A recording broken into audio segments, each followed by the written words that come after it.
Welcome back to the Fixing Football podcast with me, Martin Naylor. I'm here with Liam O'Meara and Scott Naylor. Scott, how are you doing, mate? I'm very well, thank you, Martin. How are you? I'm good. This is episode 73 or 4? 74, I think we're on. That sounds about right. We're getting up there, aren't we? We are getting up towards the big 100. We should have a big party for that. Yeah. I feel like a big live episode somewhere. Not sure about live episodes. When I say live, I mean live studio audience, maybe. Okay. Live studio audience. Liam, how are you, mate? I'm very good. I do have a question though, Mike. Cool. Why do you always come to me last? Because I would argue that is not the hierarchy of the podcast. And You're right. I've noticed this the last few episodes, and it's bothering me. Interesting. Well, if you look at the preceding episodes to them, I usually start with you. So I've just been in the interest of mixing it up a little bit and not show favouritism. But I can see it's bothering you. Can you revert back? Because it's bruised my ego.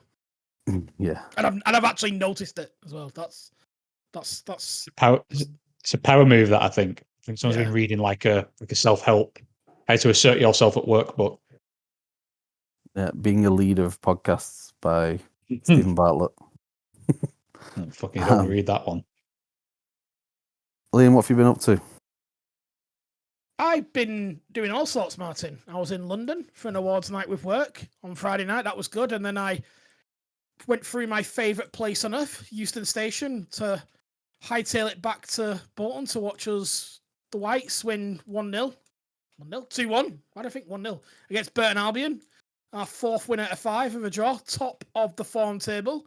And now level on points with the mighty Stockport, who Scott had predicted to have the league sewn up by October. So it's funny how things start to turn around. And busy weekend. And Sunday was quite recovery, to be honest, because it's been quite a lot of alcohol consumed. I made some nice friends on the train as well.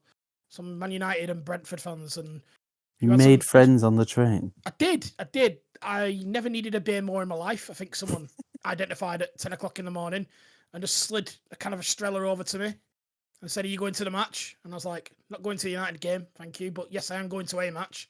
And then we had a good chat about Eric Ten Hag. So that was nice. And we bonded over Man United, which I feel like we do often on this podcast. Yeah, like forged in the hatred of the idiot club that they are. Scott, what have you been up to, mate? Well, before we say that, I've just noticed another trend that Liam just lies and makes stuff up. In terms of, I never said that Stockport County would have the league turn up by October. I think I put them in the top. Our listeners are well aware of Liam O'Meara's lies. And don't think they are. I don't think they were aware of the extent, though. I think we need to bring this to the forefront. Just very egregious little at can be this trusted. point. A Liam O'Meara lying episode. Fact checking it. All the lies that I've told throughout the episodes. Yeah. That can be our 100th. Just like an omnibus. We'll just got a compilation episode of all Liam's bullshit. And just play that for 3.5 hours. Which will be every episode with the intros cut out. That's Okay. In terms of what I've been up to, well, Sunday I was sat next to you for most of the afternoon, so I think you know what I was up to yesterday. Saturday, to be fair, pretty chill weekend. I'm on the runway to a nice holiday at the end of the year, so it's just a lot of work, a lot of tying up loose ends before I go away, and not spending any of my hard-earned holiday money. Liam, I don't know did you get Scott's holiday request form? Because I don't remember seeing that. No, not at all. I'm concerned about his absence rate and absence rate as another unnamed member of the podcast. I don't want to name names. I feel like that'd be unfair, but I feel like 2 members of this podcast are maybe taking liberties. I'll not say who, though. This is going to be awkward when it comes to your time off, Scott. Interesting. You know what? The good news is, as executive vice president, I do not need to. Yeah. I just fuck it off. 18th of December is my last episode. 16th is my last one. Fuck it off after that. It's a good job there's not a lot of football around Christmas, so we'll work it out. Are you away actually at Christmas? Yeah, I'm away Christmas and New Year. Wow. I've always wondered about that, but never actually done it. Yeah, me neither. It's been my first foray, but I'm looking forward to it. It'd be a nice change of pace. What did I get up to? I was gigging all weekend. Sorry, So, Martin. no, what don't did you worry. get? What did you get up to, Martin? Take that back. That was insincere. I'll just tell you, and we'll save this shenanigans. I was gigging all weekend. I was in arse end of Chester, fancy hotel on Friday, and near Darlington on Saturday. So I did about 500 miles driving this weekend, which was fun. Were the punters nicer this week, Martin? Yeah, they were slightly nicer. The wedding I had on Saturday was questionable, but it was a good night overall. Just weddings should never go on until 2 a.m. People have been drinking since dinner. I agree. I remember your wedding getting a bit leery after about 10:30. A lot of that's a blur for me. And that was 12 o'clock finish. So that was a long day, that one. Anyway, there was football. Liam, you've mentioned Bolton. Anything to add on Bolton and League One in general? You got Birmingham coming up this week. No, good win, routine win. We should be beating Burton Albion and did. So that's important. Not our best performance, but we won. So who cares in the end? The big game is tomorrow or tonight at the time of the listener hearing this podcast, and that will be Tuesday. It is Tuesday today. Yes, of course. Sorry. But not letting people behind that curtain that we might record this in advance, but that's fine. So Tuesday is today. We are playing Birmingham City away. It will be on. I know. Ooh. And now, obviously, we are the underdogs going into this game, but we're playing pretty well right now. So if we're gonna beat them away, it's probably gonna be now where they've not in poor form, but they've slipped a little, and we have been winning games of football, which is what you need to do, really. So, yeah, bring it on. Even if they're favourites, it should be one of their harder games of the season. So yeah, but they're just so much better than everyone else. Like it's not. Yes, theoretically, we're probably on paper the second best team in the league, but we're still levels below them in terms of the starting 11. But we'll see. Hopefully, we can keep the ball, frustrate them a little bit, and then space will open. Big game, though. Live on Sky, if anyone wants to watch it. I'll watch that. Nah, there's Champions League on. There's proper football going on. I'll just sit there watching League One. Scott, good game for Chelsea. Not a good result, but a good game. Chelsea v Liverpool this weekend. Very mixed emotions about the game. I was actually quite confident that we'd get the win going into it. I've liked what I've seen from us so far, and I've not been massively impressed with Liverpool. Not to the extent where I think that they were that much better than we are. I think they are better. I think me and Liam sort of agreed on this yesterday that I think they are better than us, but I don't think the gap. I don't think is as big as Jamie Carragher would have you believe.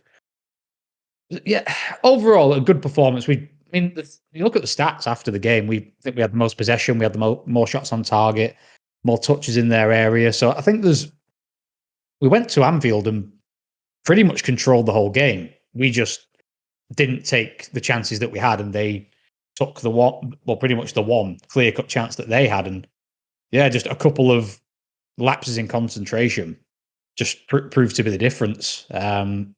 But yeah, some encouraging signs overall. Saw a few good individual performances, but overall as a team, I think you can see already what Maresca is trying to do with this group of players. And yeah, I think if that's how we can play at one of the toughest away grounds of the season, one of our toughest away games of the season, I don't think it's too bad.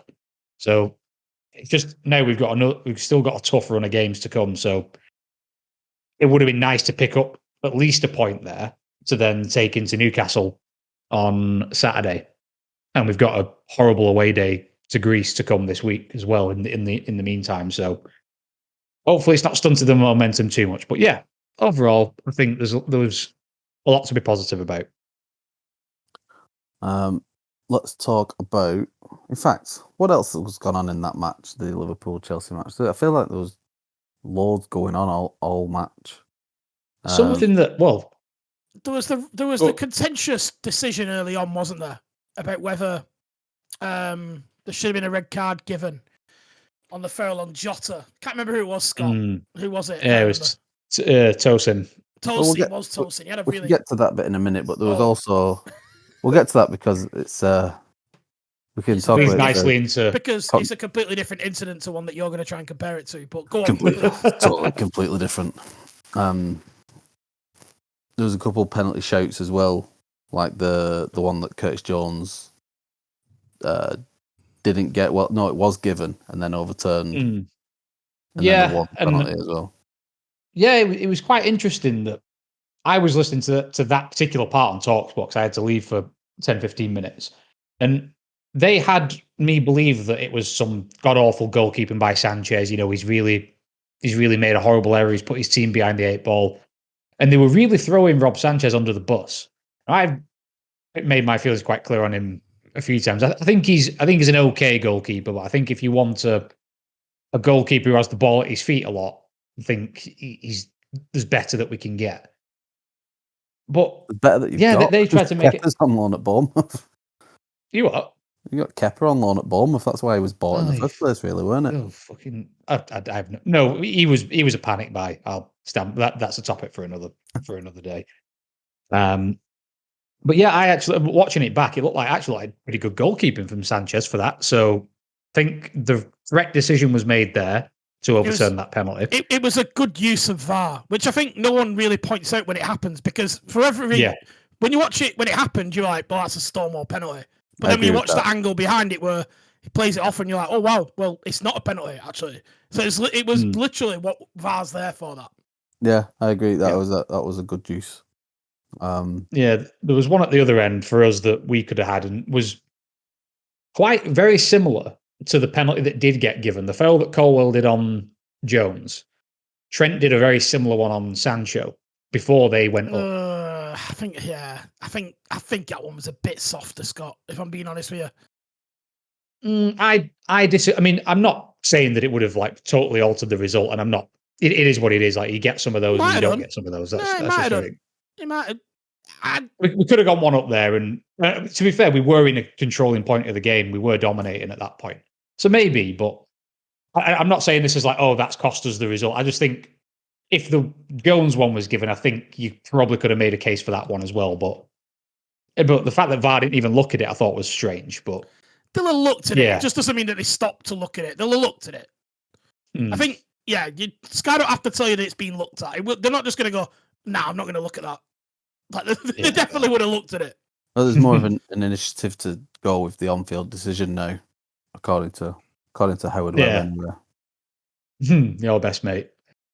Well, that can lead on nicely to a. Here we go. You can run your narrative now that Arsenal are public enemy. You're desperate for Arsenal to be like hated by the football establishment, and it's just not true. You're obsessed with this idea. I'm desperate for favouritism, is what I'm desperate for at this moment. Let's look a controversy-free match down at Bournemouth. To be fair, I had to watch it back because I was driving all weekend, but Bournemouth, and this is what it sounded like on the radio as well, that they started really well, didn't sit back and let us have all the possession and go with the low block like most teams do, which is what sorry, I forgot the Bournemouth manager's name. Iraola. Sorry, I couldn't. Something like that. Which is what his teams have done against us recently, anyway. And we usually pick them off, but they started well. And then there was a red card, a straight red. Before we get into that, Martin, I've got a question about when you talked about the two systems. Arsenal what two played systems? The two teams and how they set up. Yeah. Arsenal played 4 centre-backs and 3 defensive midfielders in this game. Pretty much, yeah. We went big. What is that about? Like, is that out of fear of not having Odegaard and Saka? Like, what is that? Like, you can't expect all our defenders are centre-backs pretty much anyway. I mean, White is a right-back. No. He's back. He's played centre-back for us, but he classes himself as a right. Yeah, okay. No, he's Call not. him a right back. Go on. He calls himself a right back. This is what I'm saying. Okay. One of his latest interviews, that's what he was saying. Fair enough. Calafiori probably prefers to play centre back, but has mostly played left back or left centre back of a three. Timber's not available, Zinchenko's not available, Tierney, Tomiyasu all not available, so that's what you're going to go with. And then the midfield three, I mean, even with, on the bench we had Jorginho, that would have been another sort of 6 deep line midfielder. So we had Rice, Mourinho and Partey in midfield. I didn't know who was deciding who was going to attack at what point there, so it's like 7 at the back and then let the front three do what they want. It was weird. Yeah. But I weren't disheartened by it or anything like that. I weren't off put by that setup. I think like Rice and Mourinho are well equipped to go forward whenever they want. So I was fine with it. That's a new team as well. It felt like a new Arsenal team that this weekend going into it. Just the whole layout of it for me. But okay, so it wasn't that then. Let's get into the true reason of why you've lost this game. Then go on. we've lost this game because we can't keep 10, 11 players on the pitch. That's 3 red cards this season. All bullshit. But I'm mostly listen, you're gonna know my opinion, and as soon as I say anything, no, because I would expect you'd be able to be objective and look at it through. We've been able to distance yourself from your allegiance and look at it objectively. So I don't know your opinion. Please tell me what your opinion is. My opinion is it was probably a red. Oh, but I would. Go on. And as I have been saying, I would like to see some consistency. Now, the consistency decisions that we've seen recently. You mentioned the Tosin one against Jota. It's completely different. How so? There was no covering defender. The ball was nowhere near under control. Hold on. Evan Nielsen had the ball almost under control. It was right in front of him. He's central in position, facing the goal. There is no way he doesn't get a shot. Tosin was the last man. Yeah, but the ball's going a different direction. They're not the same incident. One right in front of him. No, come on. Yes, you come on. There's literally, you couldn't have asked for a more perfect example to try and get some consistency than that. No, they're completely different. They're almost identical. What do you mean completely different? All right. Let's don't say shit to wind me up. Say shit to be objective. I am being objective. They're completely different. But can I put a different version of this to you? Right? Does he need to bring him down? No, that's why I said it was a red card. Yeah, like, what's he doing? But do you think? Let me ask you this: and do you think it should have been overturned from a yellow, from the referee seeing it and the linesman seeing it and everyone agreeing on the pitch to VAR stepping in? Because the referee has seen everything there. There's nothing he hasn't seen on this picture. So is it right for VAR to intervene in that scenario? Yeah, it's a red card. It is a red card. Like I don't know why he does it. I'm frustrated for you, and I can see why you're angry about it, because it's almost, we've all been saying to you for weeks, it's discipline and it's a problem, and this kind of, you're here again having feel like you have to defend it, and I get that. It's frustrating, but like, it was definitely a red card, and I don't know why he did it. Like, he didn't need to do it. Even if you go 1-0 down away at Bournemouth, like, it's not like you've got 70 minutes left in the game. Just why do it? I can't get around it. It's very frustrating going down to 10 men. It's really frustrating because it's so hard to win in the Premier League. It's nigh on impossible with 10 men.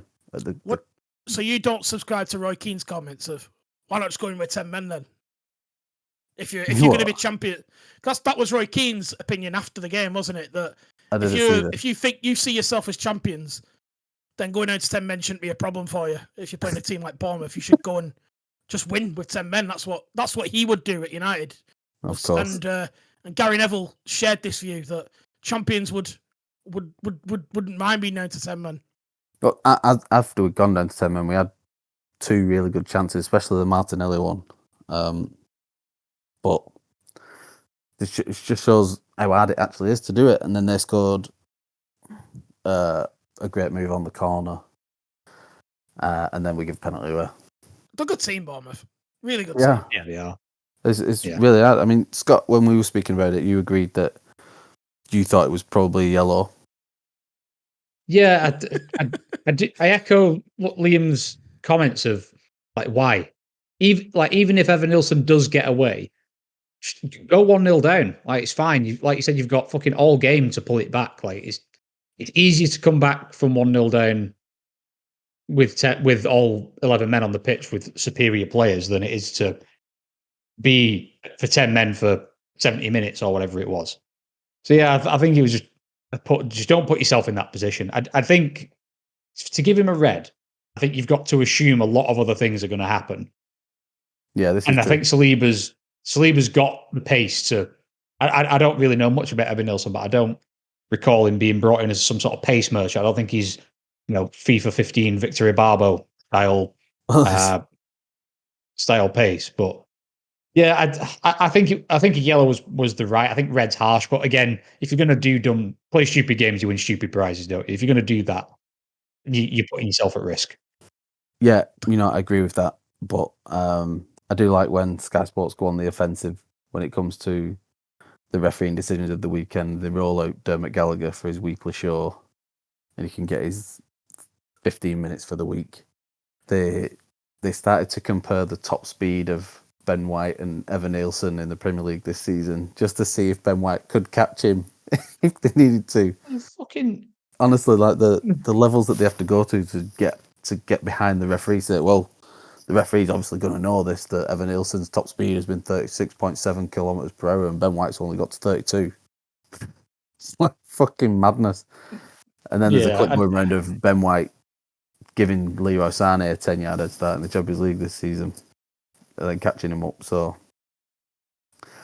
last season actually. But yeah, I mean, none of that really helps though, because again, No. the ref will never know it this doesn't help. information. It's absolutely bullshit. The fact that the lengths that they have to go to defend the referees. I think the fact that Howard Webb was on another unnamed podcast earlier this week talking about going with the on-field decision, I'm really surprised that it went to VAR and was overturned. Having said that, it doesn't mean every single one though, does it? Like, well, there's no point in VAR. Like, no, if he's missed something clear and obvious, that's when they should intervene. He hasn't missed it. He's made a decision. Listen, the end decision is probably the same as what I would have made anyway. I'm pulling Arsenal out of it here. I'm surprised that he's gone. I'm surprised that it went to VAR, having seen it back. Okay.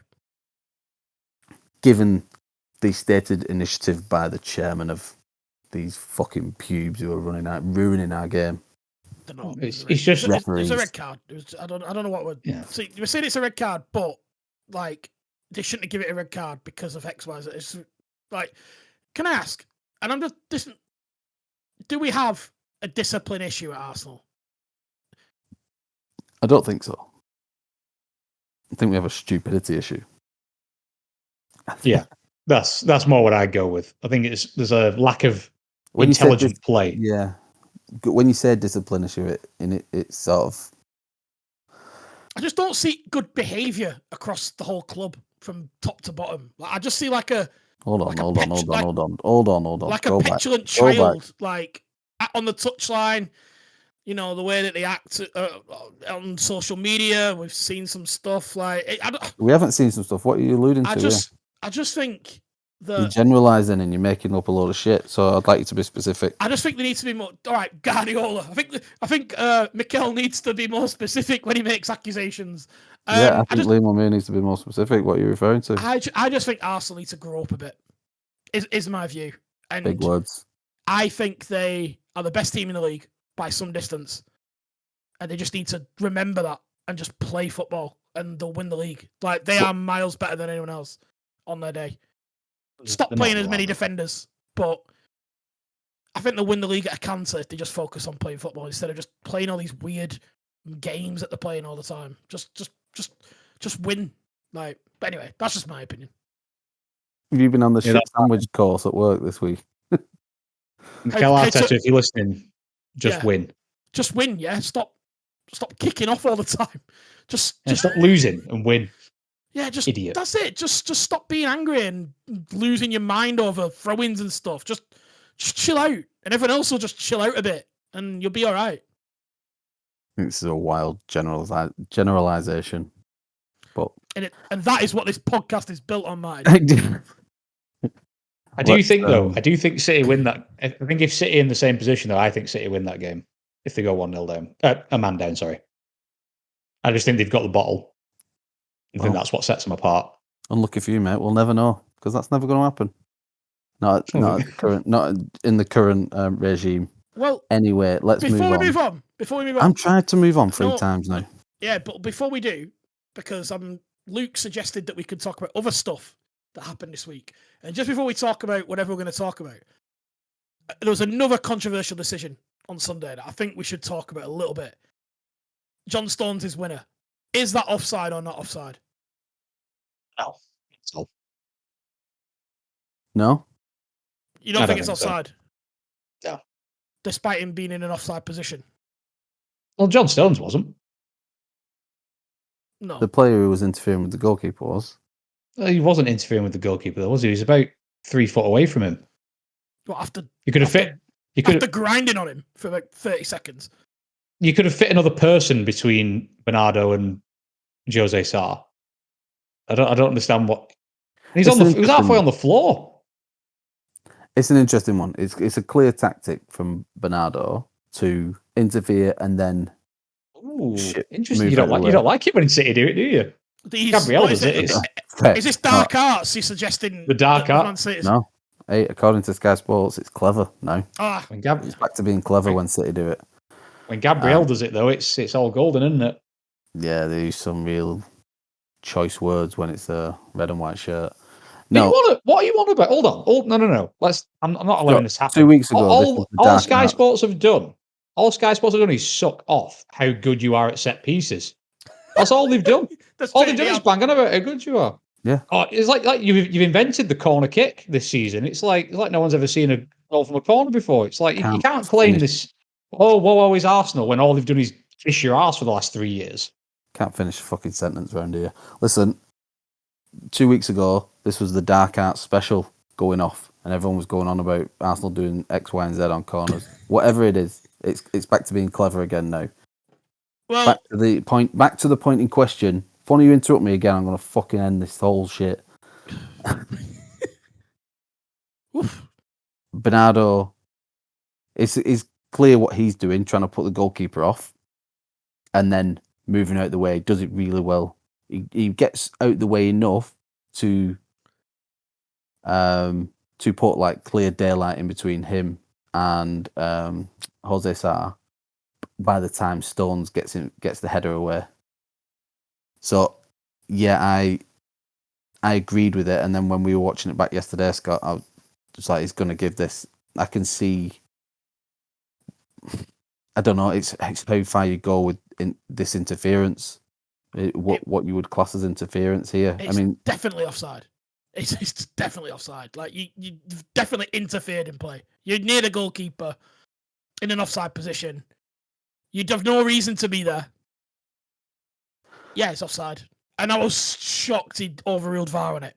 Shocked. Because to me, it was obvious. But there we go. Well, I guess it depends on, go back to maybe a phase of play. What you're classing is in each phase of play. So when whoever takes the corner takes it, Bernardo's having a diddle with Jose Sarr, and then by the time Stones heads it, Bernardo's clear. But I can't remember who was on analysis, but they were saying by this time, like, Jose Sarr has readjusted himself, or he's had to readjust because of Bernardo, and then Bernardo gets out of the way, so he's not technically interfering with play from the next phase of play, which is the header towards goal. It's a lot of explaining for something that just looks offside. Like, it's just offside. I would be fuming if I was Wolves, or to lose a game like that. I'm fuming. Sick of John Stones doing this. There's been a few decisions that City get away with on corners. They do seem to get the rub of the green, I think, on decisions on corners, Man City. Interesting. That was the view of the official Fixing Football podcast Twitter as well, wasn't it? Yeah, I don't know who wrote that, but Yeah. whoever it was had very strong opinions. Twitter admin. Yeah, admin. Luke Foley wrote that. That's at Luke Foles on Twitter. If any City fans are listening, I know you like to have healthy debate with people that accuse your club of wrongdoing. So you should give his address out just in case people want to like face to face. I think he might prefer that, Luke. I think that's fair. Yeah. Should we talk about Man United for a sec? I'd love to. Oh, go on. They won, and no one's made a big deal out of it. Like it's it's not absolutely crazy. It's only fun when they lose, isn't it? It's just fun when they lose. Like, everyone wants them to lose.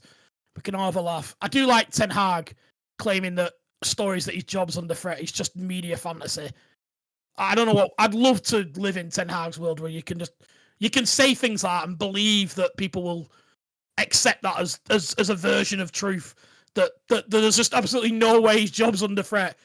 That finishing in 8th and then currently 11th in the league is acceptable for Manchester United. But whatever. Well done, Ten Hag. It was a good win in the end. He played all right in the second half, to be fair. So let's not dig in too much this week, but we'll sure we'll have a chance in the next couple of weeks. Oh yeah, we'll be back. I'm glad that they won. So it means he's probably still going to be in the job when we go to Old Trafford. And that's kind of what I wanted. I was a bit worried that he'd lose again and they'd have a new manager bounce when we arrived and fuck us over. But when is that game?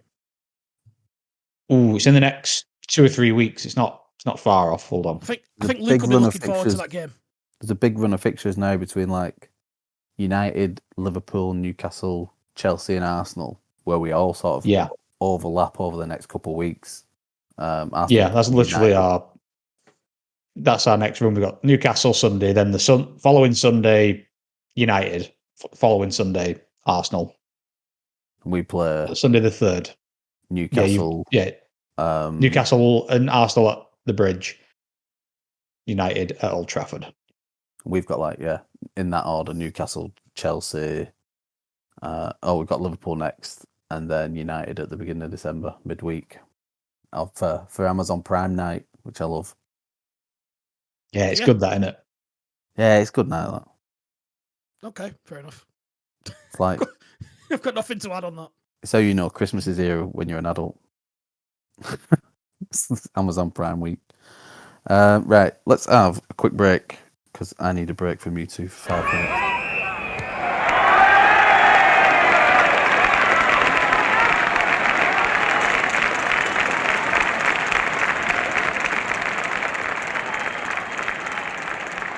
And we're back. Liam, big news this week. The latest entrance into the FIFA Club World Cup at Inter Miami for winning some Poxy trophy. Yeah. I mean, who would have thought it? That it's Inter Miami, the North American team, last entrant in there. I was shocked to find out that they'd managed to squeeze away in. Who'd have... And Infantino was there himself to announce it. What a shock turn of events that was. Like it was written. It's like it was always going to be the... What... The Club World Cup is FIFA's secret little Super League, innit? Without saying it, that's what everyone's saying it is. So... Yes and no. I feel like there's some good and some bad with this. I feel like people's natural position with anything new, particularly if it's by FIFA or UEFA, is to just assume that it's bad. But I think the Club World Cup in this form does have a lot of benefits. Just the way that it's being done, which we'll talk about, is nuts. And I, at the moment, just don't see how it goes ahead because there's just so much undecided with it, completely. But it's full steam ahead by looks by Infantino. It just seems to no sign of stop. But they only announced the cities that were hosting it 3 weeks ago in America, which didn't even bid for it, by the way, America. They just got put on them as an idea of, well, we're not doing the Confeds now. So this is instead of the Confeds, even though it's massively bigger than that. So it is a tournament and it is happening in July. So welcome to the tournament Inter Miami. So yes, there is. All the teams have been decided, apart from there is one still up for grabs. I was doing a little bit of research before. Now I thought, having seen this spare slot, I thought they might, to generate interest, maybe get another Premier League team, maybe someone other than City or Chelsea win the FA Cup, and they make an excuse in the same way they've done that for Inter Miami, because the Premier League clubs are the biggest. So say Arsenal, Man United, or Liverpool won the FA Cup, they would get an invite. But I believe we're actually waiting on one of the South American teams, the CONMEBOL. It'll be the winner of this year's Copa Libertadores. Will be the next team going in, providing that isn't a team who's already in it, which would be Palmeiras, Flamengo, Fluminense, Boca. I think it's Boca and River Plate. So Boca and River Plate are both in it. Both in. Okay. So they might skip past that if it's not because I think they want big names here. I reckon if they could get Al Nasser in instead of an extra South American team, they probably would at this point. Yeah.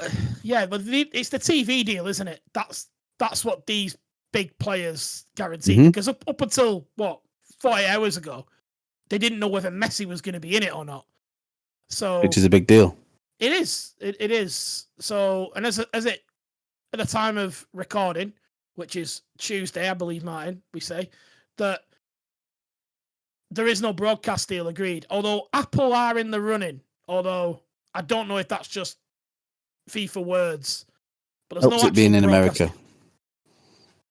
America. Good old. It America. helps it being in America in terms of getting a TV deal. They can really leverage, NBC and Fox Sports and stuff like that over there, I think. But Scott, you're the only club here with or supporter of a club who's going to be in this thing at the moment. Why can Bolton not get that last place? You never know, mate. If they sign, who could they sign? They have to sign Ronaldo, maybe to. Doesn't press well enough for our system. So go on, Scott. Anyway, sorry, I'm interrupted again. What was the question? I don't think you actually got to the question. I didn't know I was rudely interrupted again. Shock. What's the? Sorry. I mean, what are your feelings about it? I know.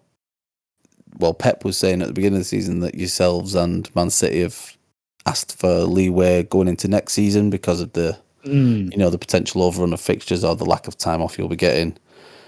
Yeah, but should that matter because of the prize pot that's on offer, the amount of money that's going into this thing? I mean, what are your feelings on it?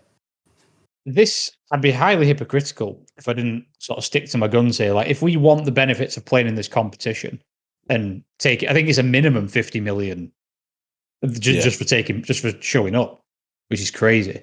So if we want to be involved in things like this, you've got to accept the byproduct. You have to go and actually play. You have to go turn up to work effectively.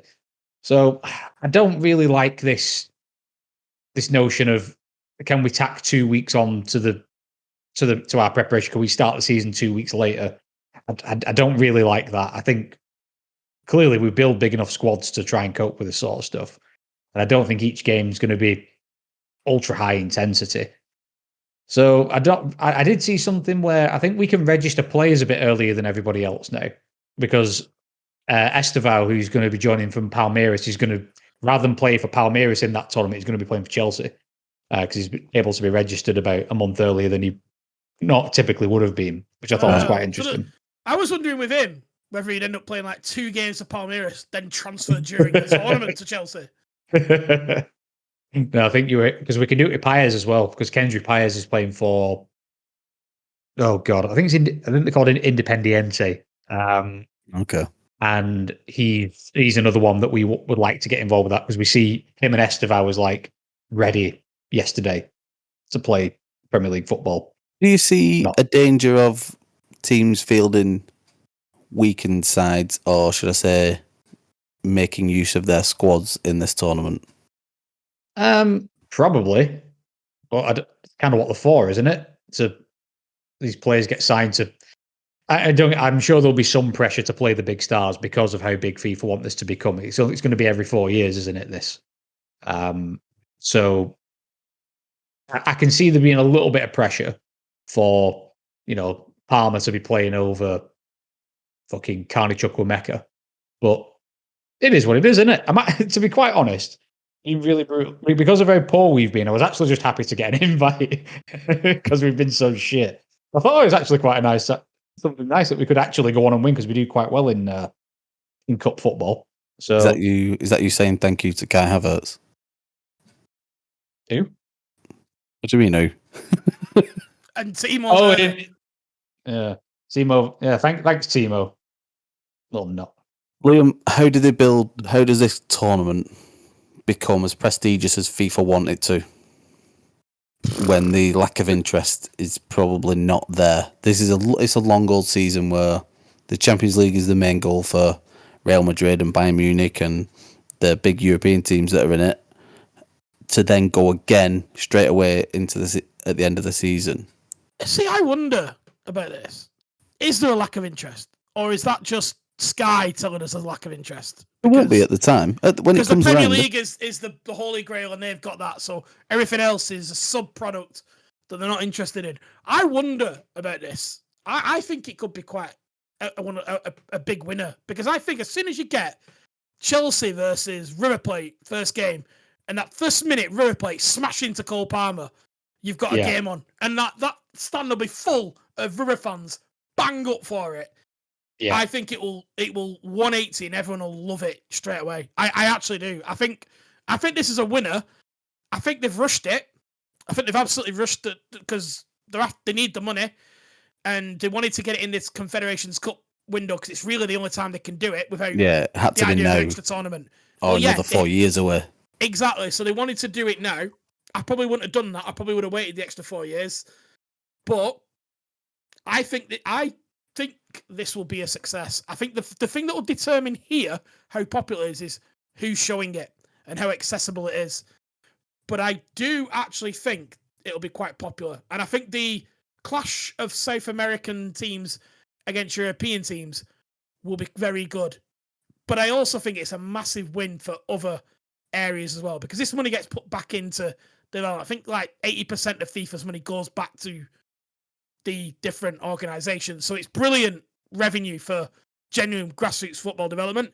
And these teams that are coming from other sort of continents as well, like the Asian, the African, North American as well. Like it's giving them real exposure and a real platform to essentially build football in those continents. So I think it's a good idea, but there's a lot wrong with it at the moment. And I was going to say, let's get onto the negatives about it then. What are there to you? I mean, I'm not looking forward to, RB Salzburg versus the Tunisian League champions or whatever. I can't remember what their name is. Matches like that, the Korean League champions. There's enough of those games in the World Cup that people watch. There's enough. Yeah. I was watching, we all sat there watching like Saudi Arabia versus whoever in the World Cup, and we watch every single game of that. And with this being every 4 years, it does give it that mystique.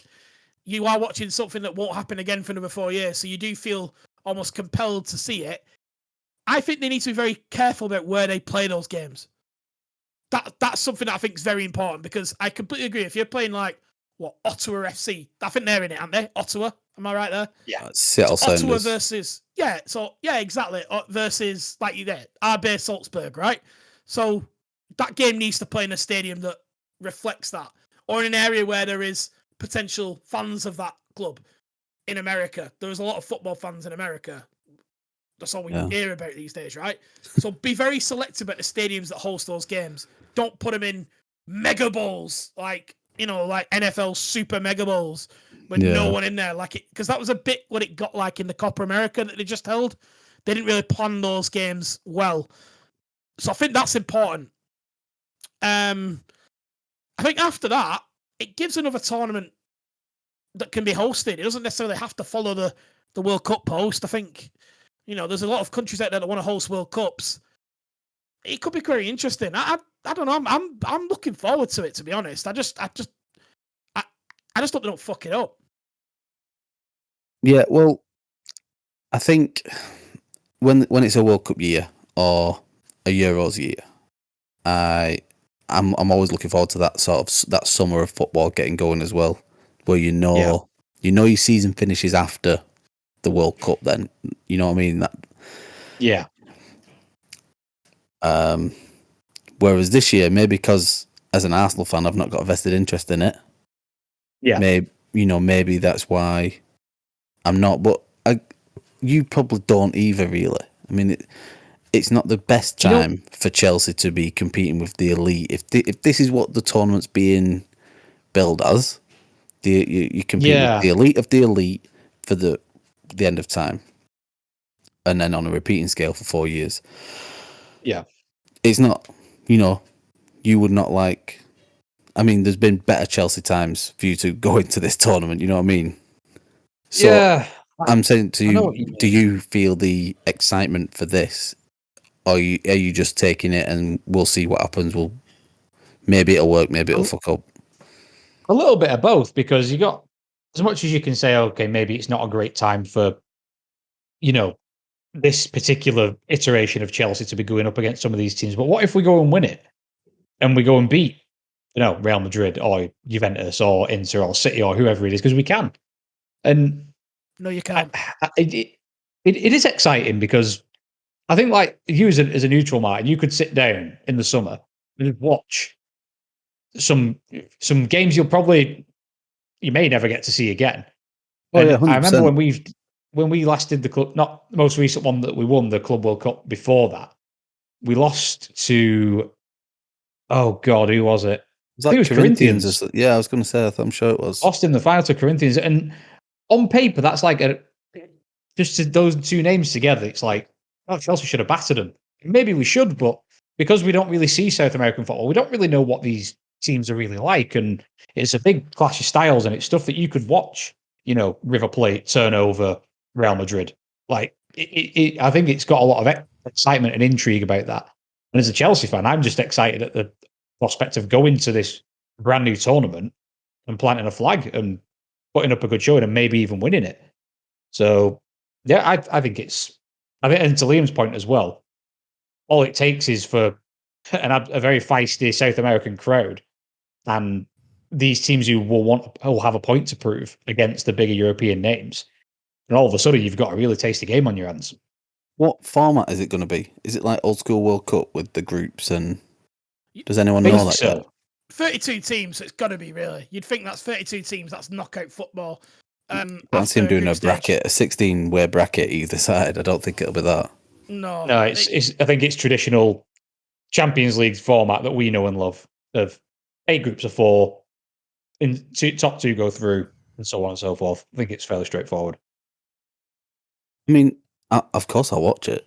It's football in the summer. It'll be on everywhere you go, probably. But I think that's the thing as well. I think it's more comes down to the promotion. I don't think many people really know a great, maybe because FIFA don't know a great deal about it either. Maybe that's why. But I don't think many people really know that it's happening to the extent that they should. So they've got to pump some money into promotion.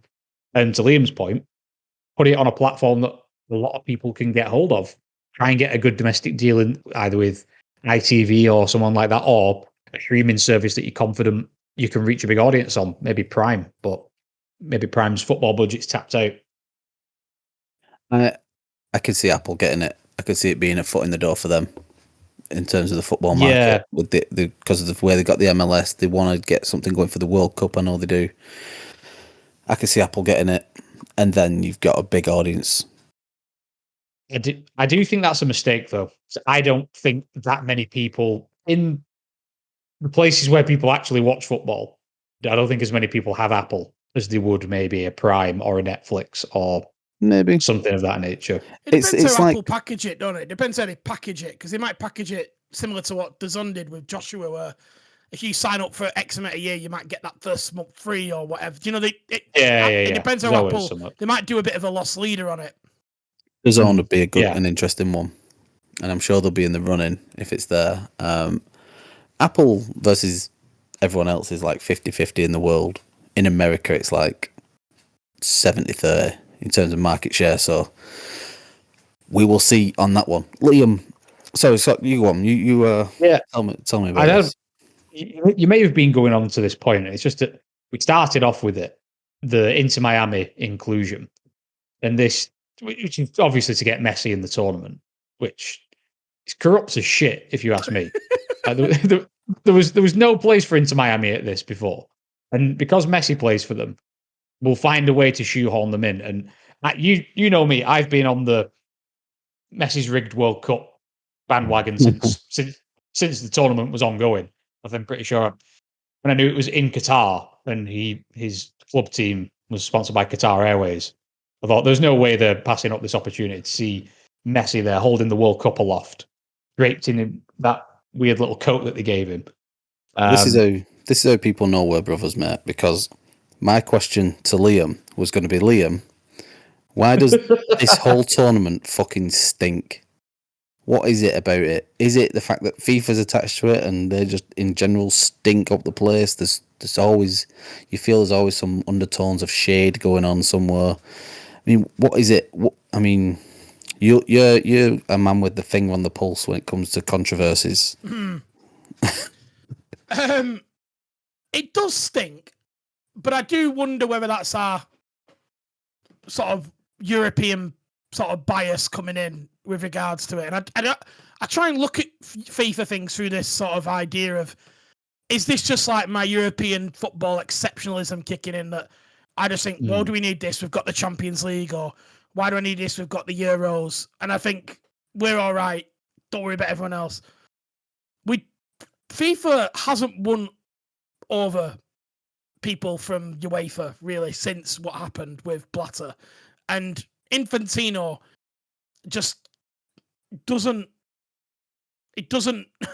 He's certainly not won over people that I would listen to, and I take as, you know, the people that I judge my football moral compass. So I'm not going to pretend that I'm a super FIFA investigative journalist, but there are quite a few out there, and none of them seem to be too complimentary about Infantino. So that he hasn't done anything to win over, I think, than the shit muncher bias that everyone doesn't really like FIFA because they don't trust organizations in this country. Just assume that any non-domestic organization is corrupt in Britain. That's how that tends to be how we see things. And I don't think FIFA's really gone past that or even tried to, really. They're not tried to win us over. So I think Infantino is reminding me of, do you remember in Austin Powers when Dr. Evil's son is becoming more and more evil? He's losing his hair. Like every time I see Infantino, he pops up at something and he's a little bit more evil. He's got something else going on, or some dodgy connection or tie. There's just, and I don't, you might be right. It might be this bias that we've got as we live on this Premier League island where we are superior in terms of our product, but then we've got to bow to, you know, the FIFA and UEFA all the time anyway. The problem you've got, and it's a strength and weakness of FIFA, is that every single country has one vote that is equal. So that essentially makes it open to essentially putting money and securing votes and creating voter blocks to essentially remain in power and create your own legacy, which is what this is all about. So it doesn't have to please the UK. It doesn't have to please France. It doesn't have to please Brazil. It doesn't have to, because he can please Vanuatu, and that's worth the fucking same. Now, whether that's right or wrong is not for me to decide. But the issue is that you get a game that essentially becomes about in my view, like an Egyptian pharaoh building a pyramid in his honor, which is how this feels a little bit. This World Cup. And that it feels like this wants to be his legacy tournament, that he created this. And it feels like that to me. Like he's almost going to call the trophy the Infantino trophy. FIFA already have the jewel of the sporting world, which is the World Cup. It's the most watched sporting event in the world. You're right, but UEFA makes more money than FIFA. Oh, that's an interesting topic. Because they didn't do it every year with the Champions League. Yeah. And then they've got the European Championships, which are huge in their own right anyway. So that's the challenge for FIFA. That's an interesting side story to it, but it all goes hand in hand. Let me just pull it back to sort of player welfare. Is that something that needs to be considered more? Is this another step too far or another step in the wrong direction? Because a lot of players, we spoke about it recently with Rodri, and there's been a whole list of players who've come out. I don't want to get back on Rodri's case; he's got enough to deal with. But yeah, let's go down the player welfare route and too many matches and stuff. Is this just another thing that is potentially going to end up in a legal case, which is what have been the threats? I don't think so. Again, you're talking a minute sample of players who this impacts. It's tiny. It doesn't even affect most of the Premier League, to be quite honest. So no. But again, if you're an exceptional team achieving exceptional things, there's a trade-off for that. If you get invited to these, well, maybe into Miami is the exception, but typically if you get invited to the Club World Cup every 4 years, you're doing something right. You're successful. You're top of the league. You're winning trophies. You're winning Champions Leagues. You sort of that's the whole point of you playing the game. So then to complain that you then have to play more games as a result of you being paid to play games, I just don't. I'm not saying that there's no physical impact on these players, but I'm saying you charge it to the game. It's part of the parcel. And if you don't want it to be part of the package, put it in your contract. Say, I'm not playing any more than 50 games or 40 games or whatever the magic number may be. Say that. If you feel as though your body can't handle any more than 45 games a year, put it in your contract. Job done. I wonder if we're heading towards, this is a side note and probably a topic for another day, but in the world of Americanization and making everything a little bit more like that, whether these massive NFL style squads will creep over into elite football, and you'll see you'll have your Premier League squad of players and miscellaneous another group of 25 players or something like that who you can, and then you've got Chelsea, you've got Kieran Dewsbury-Hall and a lot of other players who go one way and they train on a different training pitch. It's like Chelsea B team or Chelsea 2 or whatever you want to be. Like the Bomb Squad. They've already got the name, haven't they, Scott? Oh yeah, that was it. The Bomb Squad. Yeah. Apparently, the Premier League were moving to ban bomb squads as if it's a real thing that Sky Sports hadn't just made up that morning. We'll ban this thing that Sky Sports have just invented for a headline. Fucking idiots. Liam, Go on. Sorry. Go on, Liam. We're all jumping No, Liam, go on. Me and Scott had a bit of an argument this morning about football Americanization. I think that is an argument for another day because I think there's a lot in that. Yeah. Liam, final thoughts on the Club World Cup. What are we saying? I'm looking forward to it. I'm hoping that it will go well. I think there's a lot of merit. And I think the slot, like Scott said earlier, summer football that is meaningful gets a win from me. And I think Scott, as a Chelsea fan, should be really looking forward to it. But that's where I am on it.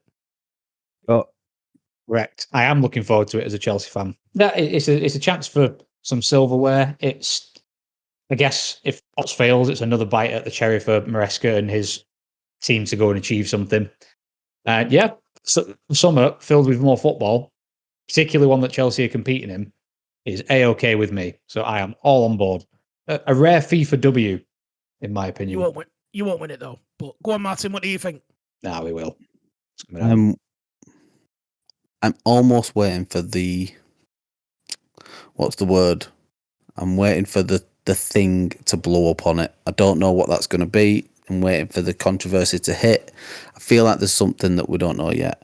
Well, there's no sponsors yet, so we don't know that yet. Listen, I'm open-minded. If there's football on, I'll watch it. I wish Arsenal were in it, so I could be a bit more positive. But we're not, so... I'll win a Champions League for that. That's how you get in. Yeah. Or anything. I know. I wonder what... Yeah, or just some trophies. Got to win something. Maybe if we win the Carling Cup, we might get this extra spot. Yeah. We'll see. Win the MLS Cup. I am concerned, lads, that we spent the last few weeks not fixing anything. And I want people to come to this podcast thinking that we are being proactive in our thoughts. Well, it was. You could argue that this was already fixed in a way that Inter Miami seemed to get in there. So it's hard to, if there's fixing going on already, it's hard to then fix something that's being fixed in a way, isn't it? Yeah. Maybe. Your logic has baffled me there, but I sort of get what you're saying as well. Yeah. Let's Yep. You don't put a hat on a hat, do you? Yeah, what I was doing is I was using the word fixing in its other meaning as well as the word fixing. Double entendre. Liam, we got it. Yeah. Okay. Myself and the listeners, we got it. We're with you, mate. Okay. But I do want to get back to the fixing.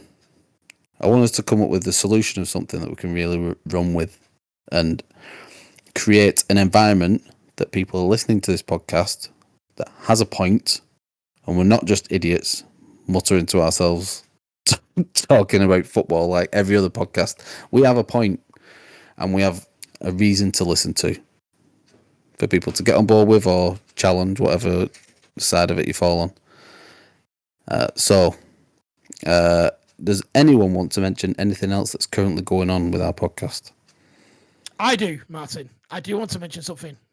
We have a competition which features one of the prestigious clubs of the Club World Cup in Real Madrid and their famous number 23, David Beckham. Owner of Inter Miami.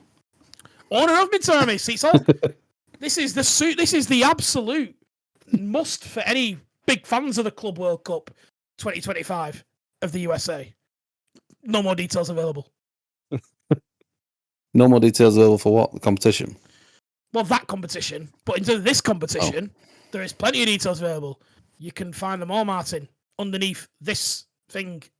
Underneath this, where we are now. Underneath this thing. What if people are driving, Liam? Well, then, where you found the podcast. Not be operating a mobile phone. Well, I don't know what to say if they're driving. I just we have a competition for David Beckham signed Real Madrid shirt. If you want it, all details are in the description of this podcast.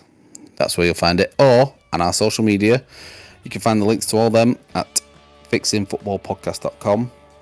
And we will be back on the next one. And we will fix something. We'll fix something. That's going to be our legacy. Unless it's not broke, because then we can't fix it. Yeah.